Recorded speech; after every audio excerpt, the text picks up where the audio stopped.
Okay, all right. So, part seven. Is that the right one I want? Yes, I'm just going to change this to seven. Right. So last time we did pretty much everything we needed to do to take a step in each of our environments. That means moving all of the organisms in that environment, making sure they eat if they can, and then defining the end of that generation when all the food's gone or everybody's eaten two pieces of food,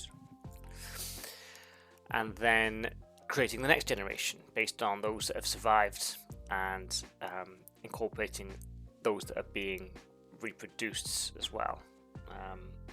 Okay, so what I want to do now is just to kind of finish this off is make sure you can get some data out that you can work with and plot a graph as well, because it's no good just having it pop out every time as it's running like this at the bottom, like we did here.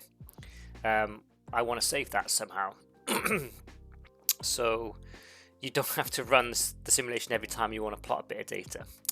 Okay, so what I'm going to do is, everything I'm going to do here is still going to be within my environment class. I think the first thing I'm going to do is I'm going to create a new variable associated with the class called data. Okay, and that is just going to be an empty list to begin with. And then I'm going to create a function called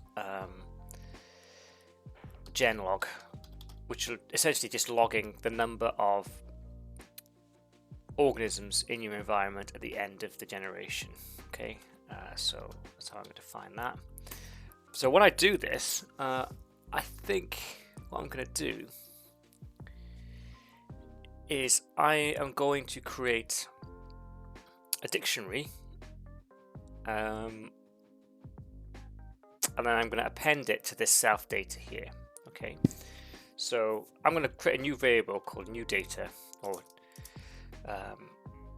gen data, and that is going to be defined. So I'm going to define a dictionary which starts with curly brackets, and I just hit enter there to get down in between there.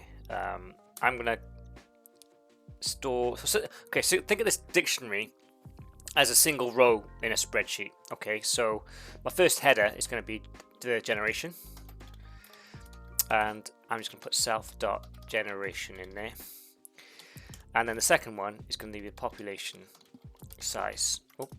Do an underscore. That's going to be self. Actually, it's going to be len self.population. Okay, which in this case, on setting up, it'll be 1 by default, but I can set that to whatever I like. And then what I'm going to do is I'm going to do self.data.append gen data. So every time I run this function at the end of or at the end of a generation, or actually it'll be at the creation of a new generation, it will add the population size to that list. So actually what I'm going to do here, when I create the environment, the first thing I'm going to do is I'm going to run it once. Okay, and that will just make sure that this self.data has one row in it, which will be my generation 0 and population of 1. Okay, now I also need to include this during the simulate function. So remember what's happening in the simulate function, it's just going around, and every time the day is complete, it starts a new generation. So every time I see self.nextGen, I'm also going to run self.gen. I can't remember what I called it. genlog. Okay,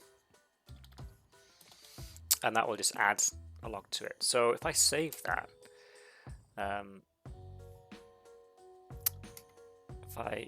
if I just go back to my original, I'm gonna get rid of all of this. That'll give me my defaults there, and also I'm gonna get rid of that'll give me a max generation of 10 there as well. Sample is not defined. I didn't run the top cell again.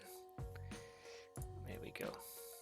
While I'm here, actually, I'm going to import pandas as PD. That's going to be something that might come in handy shortly. Then I'm going to rerun my environment, and if I if I do env.data now,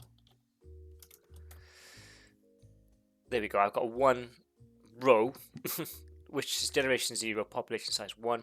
If I do env simulate, okay, it'll run that, and then it will also, and the next time I run env data, it will essentially reproduce that in a way that I can save it. Okay, now the easiest way to save this data is using a module called pandas. I just imported it.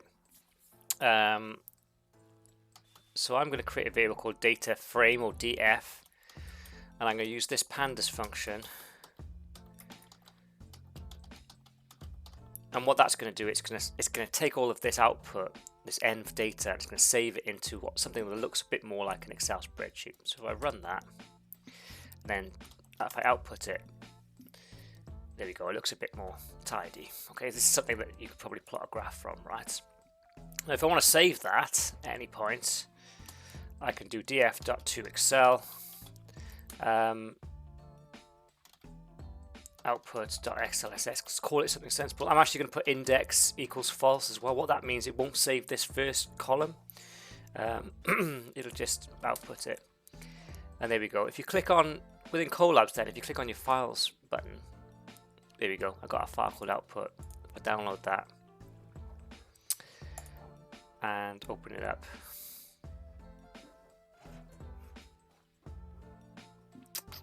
Where's it gone? There it is.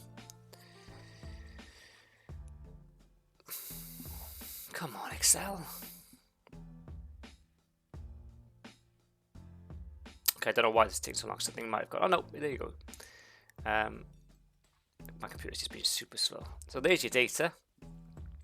Still not loading properly. There we go. We're done, I think. So from here, you could plot a graph. It doesn't look very interesting. It's exponential, but it can't sort of peters out after the 4th generation. So I think what I'm going to do here is I'm going to create something a bit more exciting. I think I'd like to have an environment with a size of like 5,000, and I want a food density of, I don't know, 0.2, and then I'm gonna create that. Let's get rid of that. Then I'm gonna simulate for a maximum of 20 generations, see what happens here. Okay, that's a bit better. It still did it in 10, so actually I think I'm going to rerun that for 10.